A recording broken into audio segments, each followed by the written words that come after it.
Welcome back to the Organic Rose. Today, we're going to do one of my favorites of all time, garlic bread. But one of the keys is you have to start with really good fresh bread. This is from a boutique bakery in Santa Rosa, California. It's amazing stuff, trust me. We're going to start out, take a nice sharp serrated knife, and we're going to go ahead and open the bread up this way. And then eventually we'll open it up just like a book. It'll be butterflied. Then we'll set it on the cutting board and we'll go ahead and cut through it a little bit, not all the way, kind of halfway, just kind of pleat it a little bit. The key, garlic, my favorite, of course. We're going to take the garlic, separate the cloves off the head of the garlic, and actually it's called a flower. We will go ahead and do that and then smash the cloves and then peel them. And then we'll go ahead and mince the garlic up, which I've done right here. These guys add a little bit of heat to your life. Some dried red peppers. And we grow these during the growing season here in Northern California. After the peppers are ripe, we go ahead and harvest them, lay them out on big sheet pans in the sun, and let them just sun dry. And then you can store them for years. Then you just grind them up. And then we're going to take some organic butter and a little bit of olive oil that I happen to make myself. Oh, it smells really good. And we're going to combine those two in a pan. We're going to melt the butter with the olive oil. Once that's in a liquid state, we'll go ahead and add the garlic to it, add the red pepper to it, let all those simmer together. I might even put a black pepper in there too. We'll see. I kind of like things on the spicy side, but we'll see how that goes. So let's go ahead and start. I've got the pan on. Let me turn it up a little bit. Okay. I don't know if you've ever used an induction cooktop, but these things are amazing. Let's go ahead and add some butter to the pan.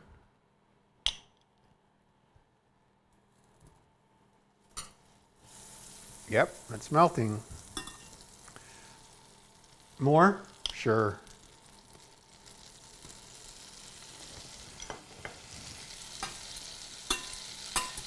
Okay, now we'll go ahead and add the piece de resistance. Some of the olive oil.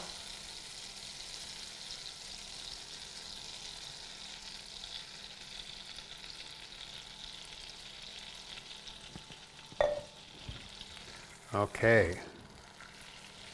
Let me adjust the heat a little bit. Cooking on induction is, besides it being, like I said, amazing, it is very accurate. On is on, off is off. High is high, 5 is 5, what have you. Medium is medium, but it's very, very precise. Much more so than gas, actually. Okay, let's add some of the red pepper to it.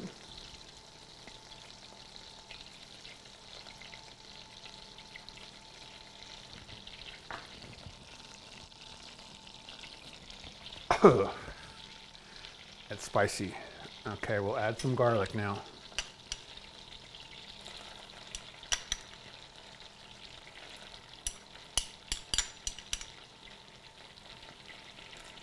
Yeah, never have enough garlic, especially when it's garlic bread, right?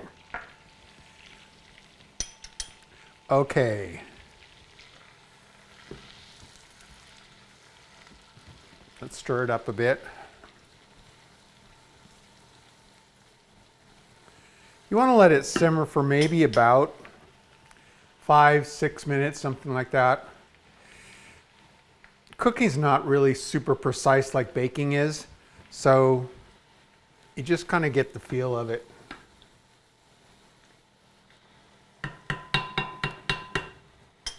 But it's simmering nicely. Okay, while that's doing its thing, we are going to cut the bread. Get these things, move them out of the way a little bit. So first I'm going to square the end off, just like that. My dog loves these. In Spanish we call this the cuscuro, which is the heel of the bread. Now let's go ahead and do the other side too, just that way we can make them look even that way. Okay, now, that's why I really suggest that you use a serrated knife to do this. Oops. Let's try that again. Set it over here. You always want to cut away from you, that way you won't slip like I just did and cut yourself, which I did not do.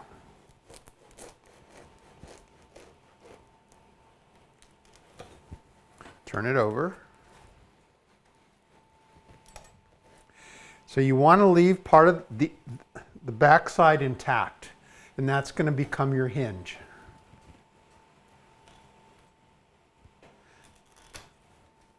Turn it around this way.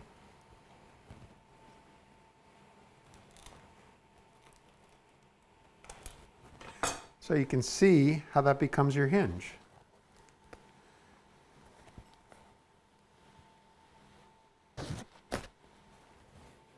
Yeah. Okay, flatten it out. So you can tell that this is very fresh bread. You can see all the hollows in it. And these hollows are going to serve us a really good purpose. They are going to allow us to store the garlic butter in it. So let's go ahead and gut it this way, but we're not going all the way through. We're just kind of, there you go, just like that. About halfway through. You can see how it's just like that. See, it's still connected. Okay, we'll go all the way down this way.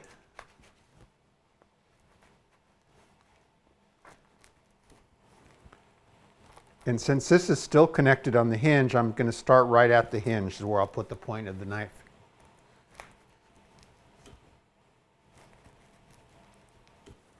Go this way.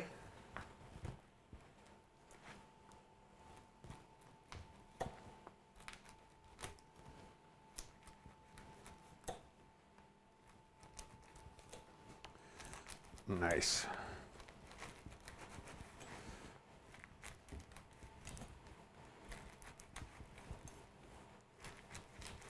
And once it's toasted in the oven,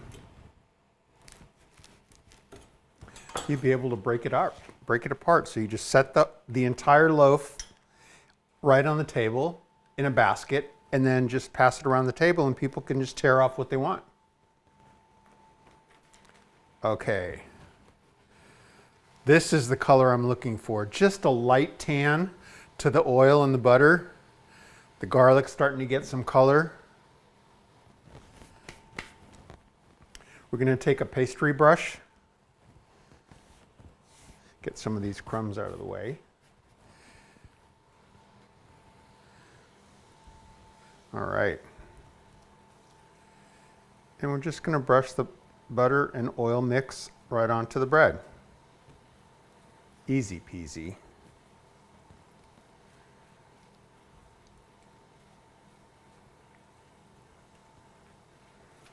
So we'll just keep brushing it on, and then eventually, if I have enough in here, which I think I will, I'll go ahead and drizzle some on the bread as well.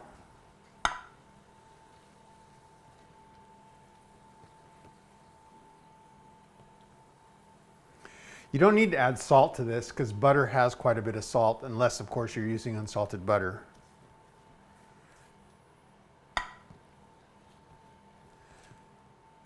And the fact that we're going to add parm onto it as well, the parmesan also has some salt to it.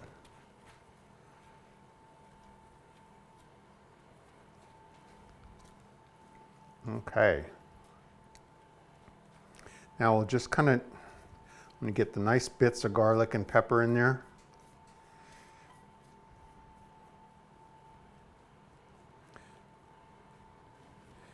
Yum.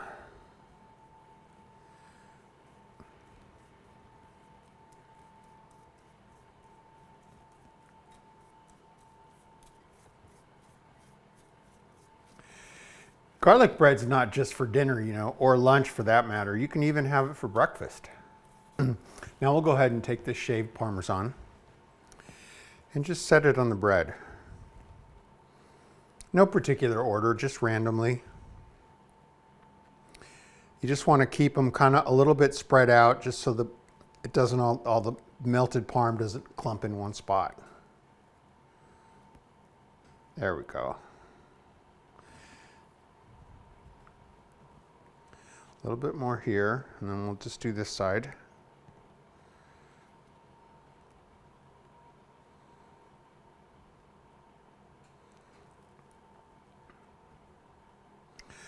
I'm glad I had something to eat before filming this, because if not, my stomach would be growling big time right now. Garlic bread's one of my all-time favorites.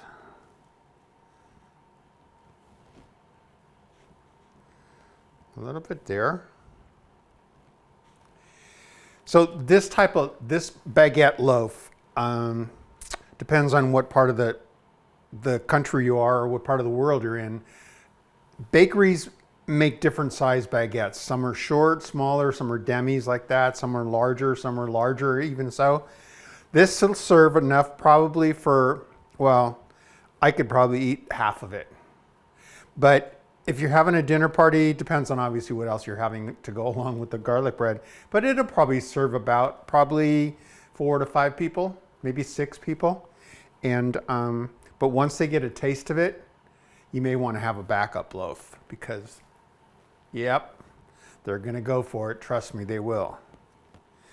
All right, I'm going to pop this puppy in the broiler now, and then we're going to set it in under the broiler for about maybe, let's say about 3 minutes. You want to keep checking it. You want it to get a nice golden brown on the top, just a tan color. And then the cheese, the Parmesan's going to melt on it. It's all going to seep into the bread, and then let it set up for a bit. Maybe let it rest for about 5 minutes, and then go ahead and put it in a basket and take it to your guests and serve it on your table. That easy. Okay, let's open up the broiler. I'm going to go ahead, actually, before we do that, let's go ahead and put that on this griddle. And that way, if any cheese does melt off the bread, the griddle will catch it.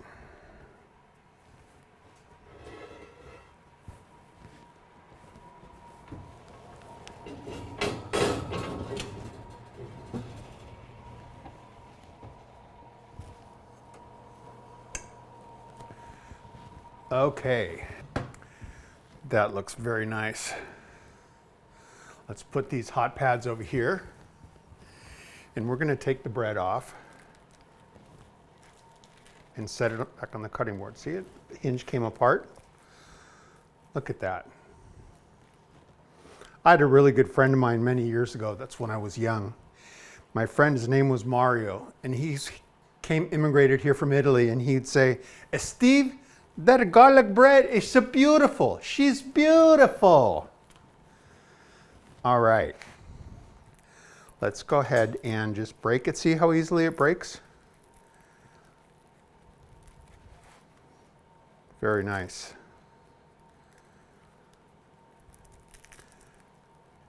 Look at that. It's nice. It gets the cheese gets a little bit crusty on top, which is great. That just gives you a little bit more texture to the bread.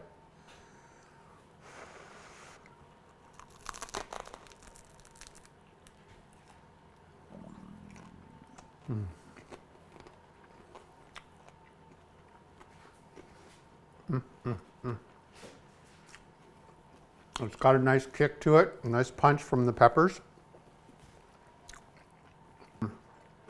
Delicious. All right. I'll catch you next time on The Organic Rose.